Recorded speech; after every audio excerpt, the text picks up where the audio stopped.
BPL শেষে এখন Dhaka premier league নিয়ে ব্যস্ত সময় পার করছে বাংলাদেশের ক্রিকেটাররা। এর মাঝেই সুখবর পেল বাংলাদেশ অনূর্ধ্ব-19 দল। যুবাদের জন্য নতুন করে সিরিজ আয়োজন করেছে বাংলাদেশ ক্রিকেট বোর্ড। ওয়ানডে ফরম্যাটের 6টি ম্যাচ খেলতে আগামী এপ্রিল মাসে শ্রীলঙ্কায় যাবে বাংলাদেশ অনূর্ধ্ব-19 দল। আজ মঙ্গলবার এক বিবৃতিতে দিয়ে সফরের সূচি প্রকাশ করে শ্রীলঙ্কার ক্রিকেট বোর্ড। নতুন এই সফর শুরু হবে 24 এপ্রিল। ওয়ার্ম আপ ম্যাচ দিয়ে শ্রীলঙ্কা সফর শুরু হবে। এরপর 26 এপ্রিল হবে প্রথম ওয়ানডে, তার ঠিক দুদিন পর দ্বিতীয়টি। এরপর 1 মে, 3 মে, 6 ও 8 মে বসবে বাকি ম্যাচগুলো। সিরিজের সবকটি ম্যাচ অনুষ্ঠিত হবে হাম্মানটোটায়।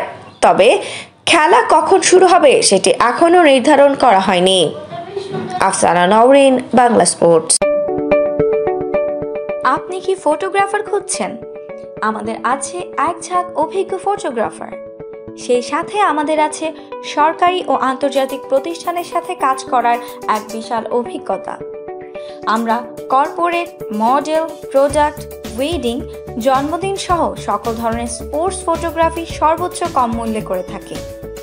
এছাড়াও আমাদের আছে নিজস্ব স্টুডিও। তাই আপনার ফটোগ্রাফির যে কোনো সেবা নিতে আমাদের সাথে আজই যোগাযোগ করুন।